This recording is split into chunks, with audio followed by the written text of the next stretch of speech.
What's new in sports, Kirk? Had a moment where we crossed paths at the gym. The old days. Remember the old days? Well, I'm still going. When I used to go. His biggest fear. Small food portions. Don't go to France, son. Don't go to France. We're back again. A good friend of mine, Ryan Ogilvie. Welcome. Hey, buddy. So you're quite the celebrity. So you're on camera today, yesterday, you were on radio. Yes. Yeah, how'd that go? Yesterday at the radio station was awesome. We had all the plans to go and make a very nice holiday message to our audience. And we're on the Raven in Camel River for the country. Yeah. And the Jet for the rock station in Courtenay. And Kelly, my parts manager, and I, who do the ads together, went down there with this great, hey, thanks for the business. Hey, here we go. We're going to say Merry Christmas and whatnot. Yeah. Get there without a script. Yes.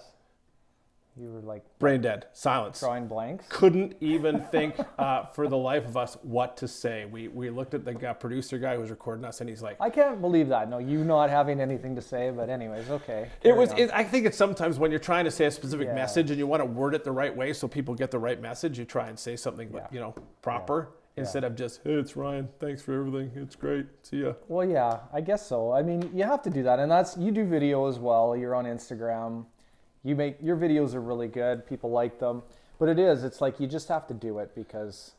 And I try to be like the one take guy, and sometimes I go out in the yard if we have a special or we have machines that are new, and I go out there and I have an idea what to say, and I can go out there because it's Bobcat stuff and because I know it inside out. You're talking about what you know. I can rattle it off in one take, and then other times I go out there and I get halfway through and I go and I say something dumb like, hey, it's Tuesday when it's Wednesday or something, right. And then I just go, you know what, I'll do it tomorrow. Yeah.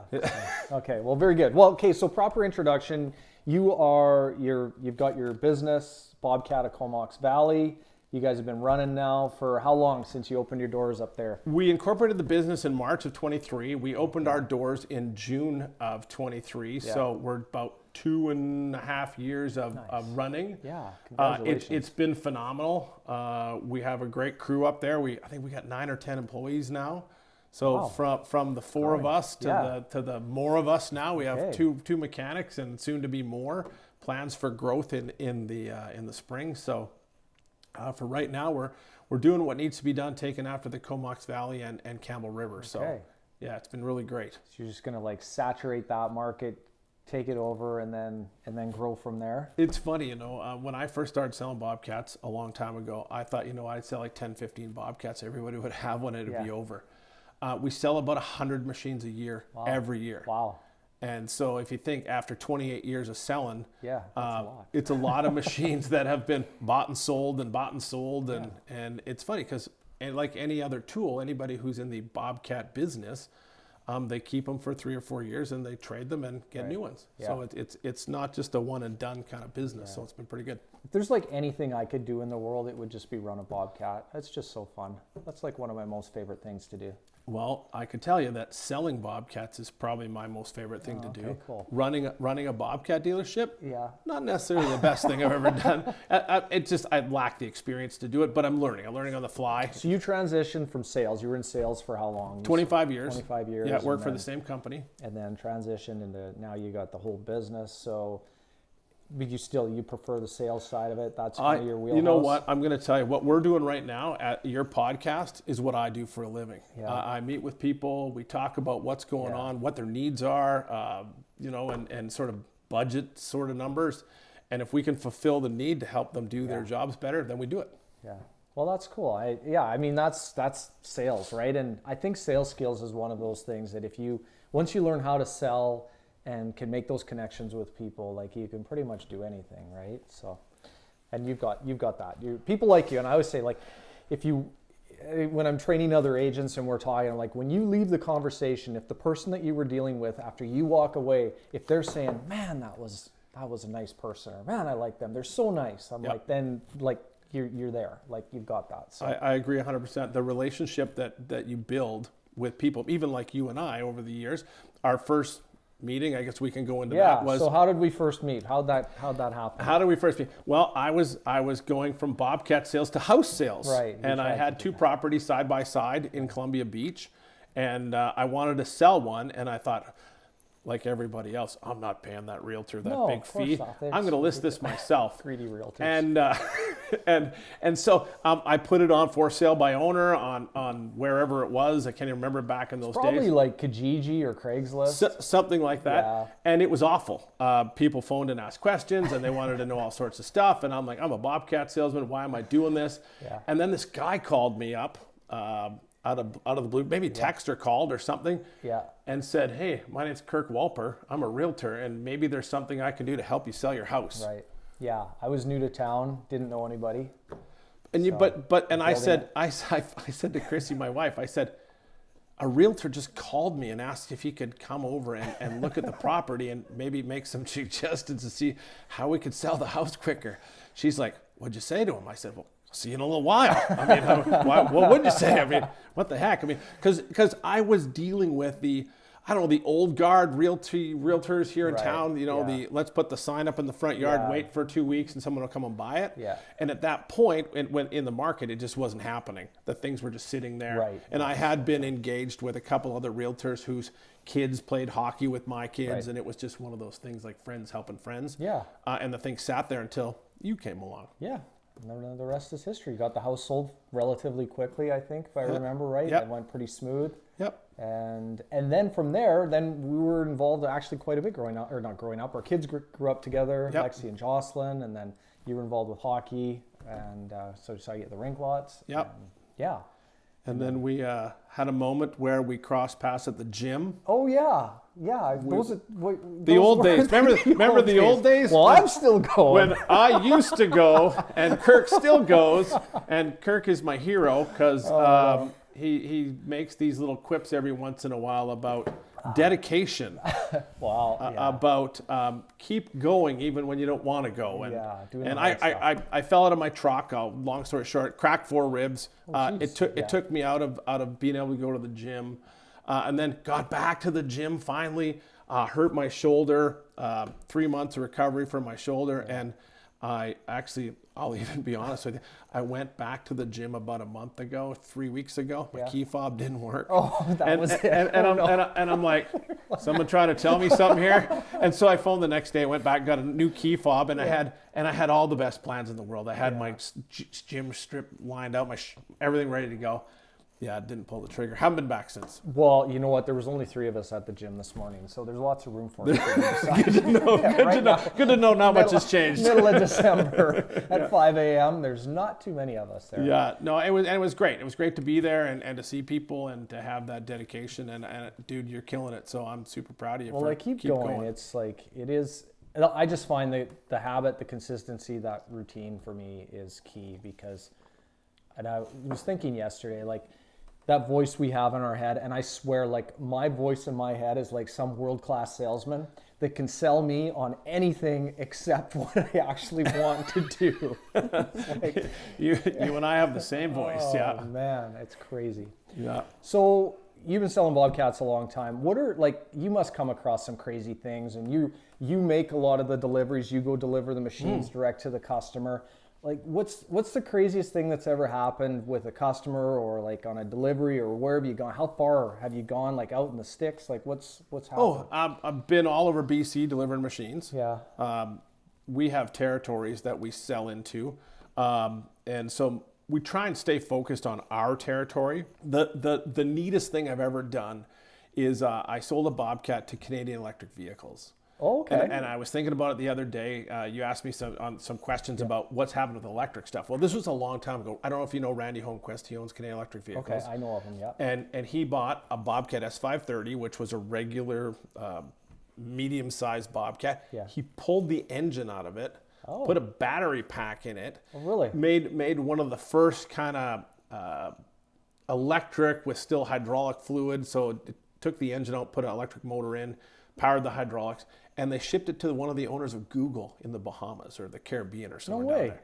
Yeah, so it was super cool. Like he bought this thing, like the first pulled the engine out, and I think he sold it for $100,000 or something back in the day. I think the loader itself cost probably 40 or 50 grand. Jeez. And then all the technology to put it in there. And so that was probably one of the coolest things.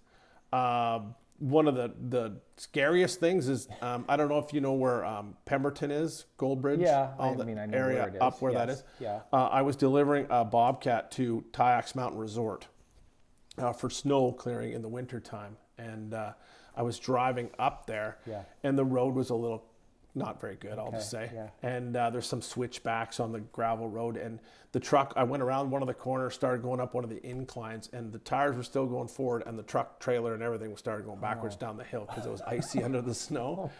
Oh, no. Yeah, not my best moment ever. But we managed to save it. We put it in the ditch and unloaded the Bobcat and carried on our way. So, you know, from something really cool to something really scary. So, yeah, we've been, and you know what, daily. I mean, I'm a little older now. It's like, Loading machines and chaining machines and delivering machines is probably a younger guy's game, but I did recently hire a sales guy, so we're training him right now. He's been there for 3 months, so hopefully he can take over the ropes. Up and coming, well, he's got a good mentor then to teach him the ropes. He has an impatient mentor. Well, hey, that's good. But I'm working on it. Aggressive patience, I'm working on it, yeah. Aggressive patience. We tell him that, by the way, that's the deep end. See you later.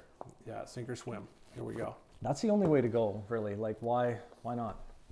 Yeah. Well, that's cool. So, and now, like Bobcat, you have a actual electric machine, or is that in the works? They make them. It's called a T7X. Okay. Is an all electric, non-hydraulic track loader. Okay. The cost on this thing is $465,000. So most like landscapers aren't buying these Most guys. California is where they sell them. They're in a few rental houses down there because it's all electric, will give them about 3/4 of that in a rebate. Oh wow, okay. So they'll get about $300,000 off, which it's still a ridiculously expensive track loader. But the other thing is they sell electric excavators as well, little ones, an E10E and an E19E, and we delivered one recently to Cortez Island. Oh, wow. So an E19E went to a very nice customer, an older gent, who wanted an electric excavator. Do you want to like bring it in his house or something? Or no, he just wants to be able to not have to put diesel in it. Oh, I guess. And so they have power there, and so he can plug it in charge it up. And he bought like some attachments, an auger, and a few other things to use it to do some fencing. But yeah, so and it was again. The electric stuff is probably 1.5 to 2 times the price of a regular diesel. Yeah. But super cool. Very cool. And then I remember seeing you had the remote control machine. That's unreal. Or like, is that catching on at all? Or people using that? Or? It's called Max Control. You need an iPhone to use it or an iPad. Yeah. It's a $5,000 option that goes on the back of any joystick control machine. And you know what that is, obviously. I don't know if any the listeners or watchers may not know, but a hand control machine. And it's got its application. I would say more often than not, the guys that buy it want it because it's cool, because they're Bobcat guys and they can bring out their iPhone and go, hey guys, watch this. I can, from over here, drive this thing around. Yeah. But they do have applications for them. They unload containers in the States in hazardous material, hazardous conditions, where they used to have a big box joystick control style. And so that's what they do that, Very cool. So these are just quick answers. I'm just gonna like no or yes, or a little more than that. Yeah, like just we don't have to like go in depth into all of these. I never do that. Most of the time I'm like, hurry it up. Wrap it up. She gives you the sign. 5, 4, 3, 2. The next question. Coffee or tea? Oh, 100% coffee. Well, yeah, coffee. Okay. You're both drinking coffee right now, so. Mine's decaf. Mine is not. I'm an Americano, Starbucks all the way. Right, love it. Okay, mountains or ocean? Well, here maybe mountains. Mexico, obviously ocean. Okay. Yeah, I would agree. I like going to the beach. I don't like going in the ocean. I'm not an ocean swimmer. Yeah. I mean, I would, but. You would not. We go to the pool at the resort in Mexico. Yeah. So it's sounding like you guys are mountain people. I would, in my early days, Lake Louise, as you know from your old days, I had a 3-mountain pass, Lake Louise, Norquay, and Sunshine. That's the best. I was 19 years old. 2 years I lived in Calgary. Skied every winter, skied in shorts. Yeah. Okay. Awesome. Well. Okay, mountains it is. Mountains all the way. Okay. Favorite app on your phone right now? Blank stares from you both. Favorite app? Alarm.com is my favorite app right now because it just it sends me notifications. It has to do with our office and our camera system. And somehow I logged into it to see something that happened on the weekend, and now every single time someone opens the door, my phone goes, bing, door's open, bing, someone walked by here, bing. So maybe not favorite, but it's the app of choice at the moment. It's been chosen for you. Yes. Well, I just downloaded a new app last week. It's called the Operator Standard. Right. And that's through, so that Andy Frisella, like the 75 Hard program and that, they just came out with this new program called the Operator Standard, and it's like high level, anyways, daily tasks. It's a fitness task. It's not, it's mental toughness, and I would say it's more in the lines of it's a getting shit done app. Yeah. And health is a part of it, but it's only about 1/5 of it. It's like you create these critical tasks every day, and it's got this scoring system, and there's all these other people that are in there, and you get points if you win the day, which means meet your critical tasks. And your critical tasks can't be things that you were going to do anyways. It's things that are going to move you forward towards your goal. Okay. Yeah. So get up is not a critical task. No, you're going to get up and drink a liter of water. Yeah. Yeah, not if you're going to, but like call three people before 10 a.m. or like do an extra workout or eat so many calories. Those could be critical tasks, but it can be different every day. Sometimes your critical task, you might have the same one for a couple of weeks or even a month. Cool. To create, but anyways, that's what I'm using right now. Okay. Yeah. Best concert you've ever attended?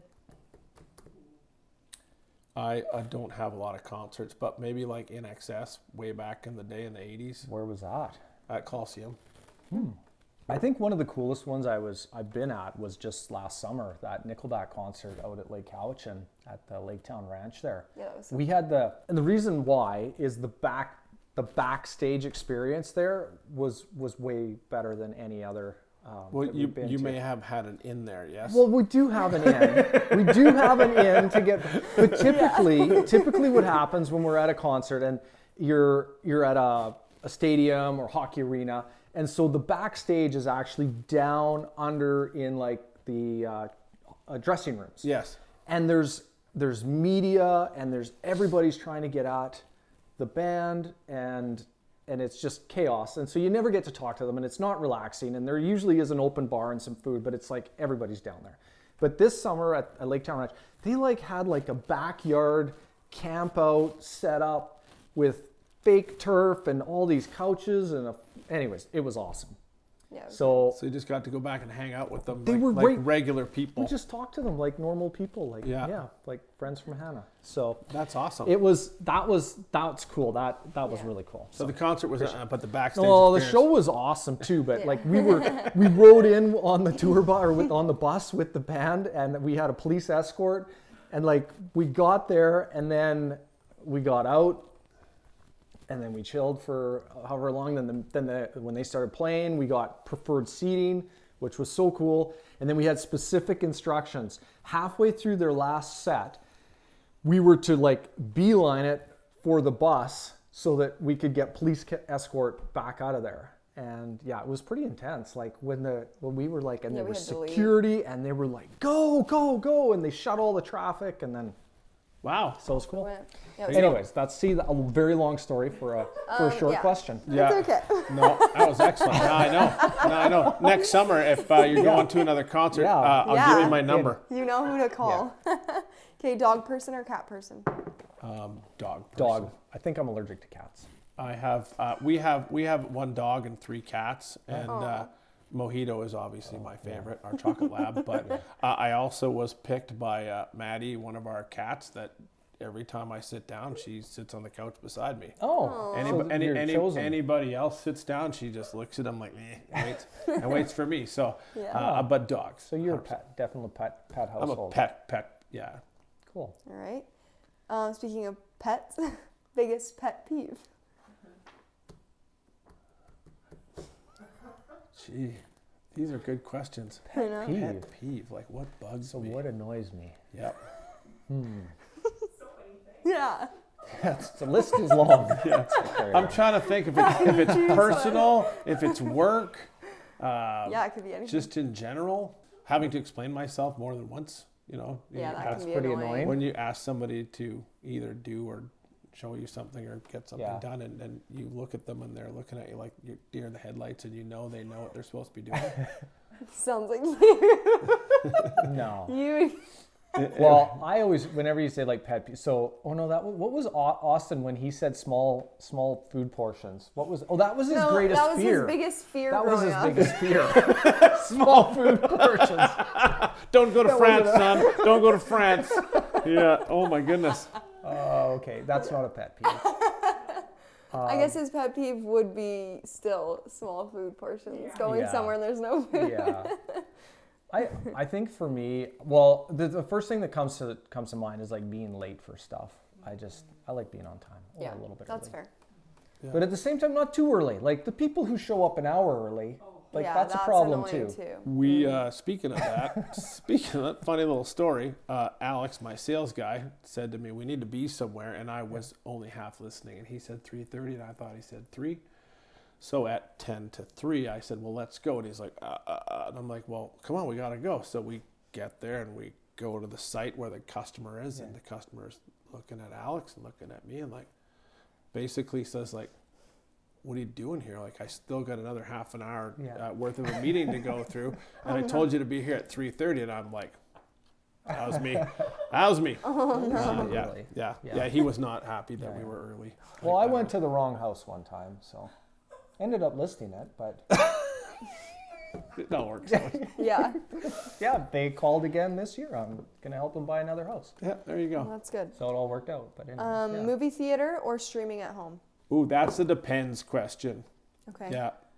There is some movies that I think you need to go to the theater to Yes. watch. They're Yes. big events that Yeah. you need to Yeah. be in the big recliner chair and listen like to the Top bump, Gun Maverick, Yes, theater all the way. 100%. F1. However, looking at the theater screen behind us that looks a lot like a picture, and I have the same thing at home with surround sound and the new technology and TVs. I mean, you can watch a movie at home and be pretty much blown away, but it's not the same as having popcorn sitting in the theater. Definitely for the right movie, theater all the way. But if it's just a Casual. then Yeah. For sure. Then Okay. wait till it comes out on Netflix. the recline. The last time we were at the theater, the chairs were like all ripped and torn. Like, anyways, Oh, no. you've been to the theater lately? What No. theater Well, was was that the one in Nanaimo? Like, that? It was. Oh, It was it's- pretty disappointing. The like- one at like, Rutherford? they need Or to. yeah. They need to Nanaimo up their Town game. Center, whatever it is. Those Yeah. chairs were pretty bad. And then Were I they? dropped my phone in the side. I had to put my hand in there. Oh, that would be it was yuck. so disgusting. Disgusting. Yeah. Lysol wipes Come on. afterwards. Yeah. Okay. Texting or calling? A caller. I'm a Yeah, 100% I call. talker. I want to hear their voice. I got to hear their voice too. Yeah, Yeah. it's 100%. Yeah. Yeah, and here's pet peeve. Now we found it. I saw a little meme on the thing. It says, Oh.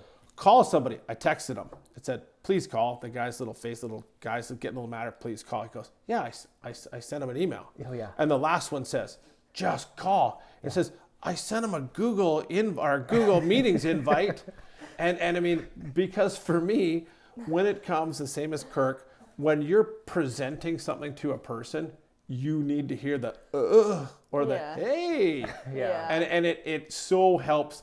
Texting so non-emotional. Yeah, it's hard to know. You don't know whether someone says, "Yeah, that's great," whether they mean, "Yeah, that's great," Yeah. or "That's great." Yeah. So phoning So all fair. the way. Yeah. Okay. I got my biggest pet peeve. Text that I have to scroll. If I need to scroll your text, I'm just not going to read it. Like, if it's that long. If like, I knew how to voice record a text for you, I would drive home from work and just do a run-on sentence for you. I would just read the first 3 words and then, if it's important, he'll call me. I got it. I got it now. Yeah. Okay. Sweet or salty? Ooh, that's another one. Well, this isn't a no-brainer for sweet, like all the way. I could Sweet care for less you, about salt. yes. And I'm the worst because at work, I buy M&M peanuts in the big box from Costco Really? for the staff, and For the staff. and I buy whatever the nut mix is called. I don't know. Oh, something. trail mix. It's not really trail mix, but it's in the same thing. It's got all kinds of stuff in it. It's got sugar and some salt on it. But I put them both in the cupboard because sometimes you want salty, and sometimes you want sweet. So I'm a fence guy. Okay. There is no Right. right Fair or wrong enough. there. Well, Okay. if that was in my office, the M&Ms would be empty and the salted nuts would still be full. Okay, skiing or golfing? I'm too old to ski golf. All I right. choose golf now. I Okay. like being out in the warm. Yeah. I'm 100% with you. Okay. Yeah. Okay. Summer barbecue or winter fireplace? Probably summer barbecue guy. Summer barbecue. Sounds about We've right. been here for it. Yeah, it was Yeah. awesome. Yeah, good times. Good. Thanks for the invite. With Christmas around the corner, what's the best gift you've ever received? Oh, should we go super sappy or real gifts? Well, whatever comes to mind. Yeah, sappy, nah. I don't know. I'm going to tell you in a couple of days when I get to Edmonton to see my kids. So that'll be awesome to get to see them. Nice. They're all three of them are there now. And so Chrissy and I, for the first time, we do not have a tree up. We do not have lights up. We do not have any decorations up because we are You're out of here? packing the house tomorrow and we're driving to Edmonton. So Well, that's exciting. we're going to That's really spend nice. It's going to be a white Christmas. It will be. It'll be. Yeah. It was minus 27 last week, so hopefully that gosh. changes. But Jeez. yeah, no, it's probably just hanging with my kids and time off and stuff like that. I mean, it's funny nowadays. I mean, through the last 15 years, if I ever wanted anything, I just kind of went and bought it. I didn't need to wait for Christmas, or if the kids needed something, they just kind of got it. It's hard now that at Christmas time because when it comes to gifts, you want to find something that they didn't really ask for, but they could probably use more than want. And but now with them all living on their own, I don't know if they want to check. Yeah. Maybe here's an e-transfer. There you go. Yeah. Totally. Well, what about you? For me, well, there's always one gift that stands out is from when I was a kid. And as you know, I grew up on a farm. I had my own little mini farm outside, and the best, and I don't know how old I was. I maybe 4 or 5 years old. Got this versatile tractor, the 4-wheel drive articulating. It was like a 875 versatile. It's like a metal toy tractor like that.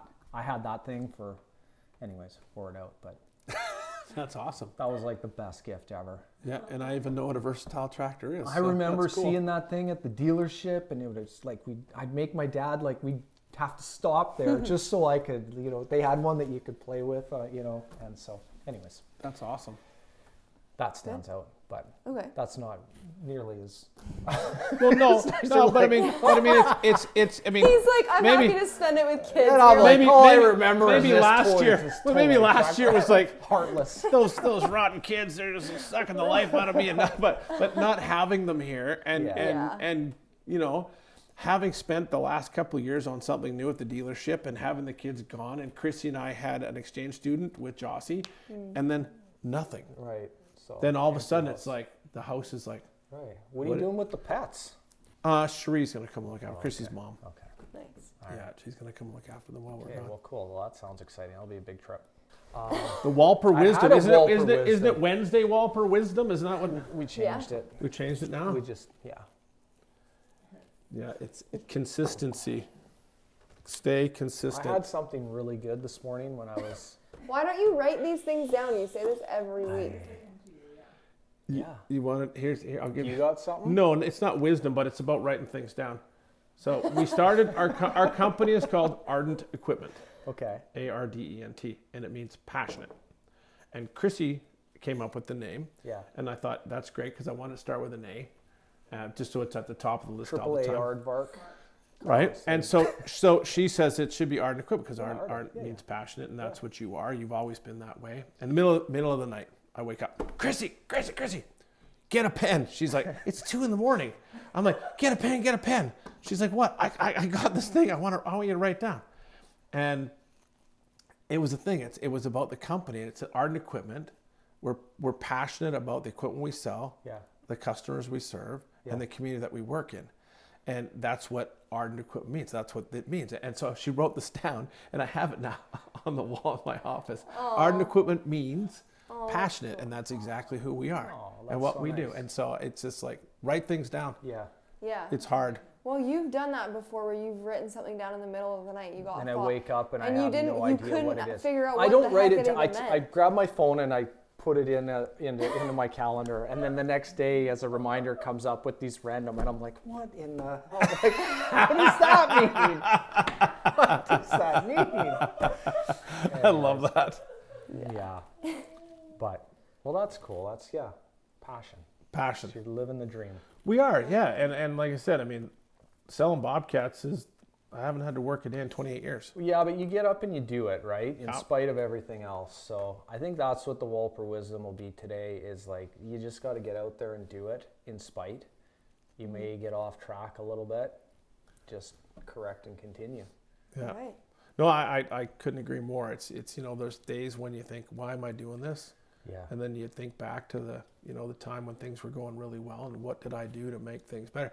And I'll be real honest, the gym days for me, the dedication, the getting up and banging out the jobs one after the other, turned into the highest volume sales I had. Right. And it's consistency, persistency. Well, I remember what I was going to say now for my Walper wisdom, and it was about anxiety, and how when we have anxiety, or when we're feeling anxious, and this is what I found, is it's actually when I'm not living up to my potential. And so I have more anxiety if I'm relaxing on the couch, or not doing the things that I'm supposed to be doing, or taking a day off. But when I'm on and I'm being productive and going for it, like, it just fuels itself. And yet when I'm taking a day off, or taking a break, or trying to relax, it's like my mind just goes crazy. So I think like that whole thing, and people who have massive anxiety, for a lot of it's because they're maybe not living up to their potential, or they know they should be doing something and they're just not. But sitting around and thinking about it doesn't do anything. You just got to get up and go. It's Chrissy. I talked to Chrissy about that too, because we're taking next week off, and I was the same way. I was like uptight about being gone for 5 days from work. And I had to realize, we talked yesterday, and we're only going to be gone Monday, Tuesday. The only 2 days we're open, because we're closed Wednesday, Thursday, Friday. And I just had to be okay giving myself that family time, and knowing that I've done as much as I could possibly do, and being okay with it. And it's really hard, because I like you, I don't play video games. I don't waste a lot of time doing things that are non-productive. Right.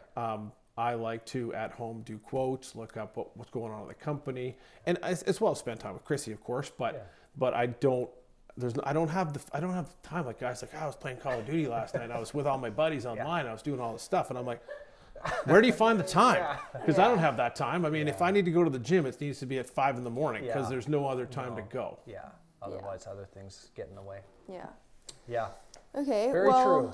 Okay. Before we go, Ryan, where can people find the dealership? And is there anything specific you want our listeners to look out for in the next few months? To look out for, as far as what's coming down the pipe from Bobcat or from our dealership. Our dealership is at 883 McPhee Avenue in Courtenay. Okay. You can find us at Bobcat of Comox Valley.ca. Where else? Instagram, Facebook, Ryan Ogilvie or something like that. We also have, the company has Instagram pages and Facebook pages. Sierra looks after that for us. I just post all the stuff and talk a lot. You're the face of the company. As far as anything else goes, no, we provide, we're a full line dealership. We provide everything from lawnmowers to compaction equipment, skids, tracks, and excavators, wheel loaders, big excavators. We sell all products that Bobcat has to offer. Which is something different from where I used to work. We only sell construction construction equipment in the old place.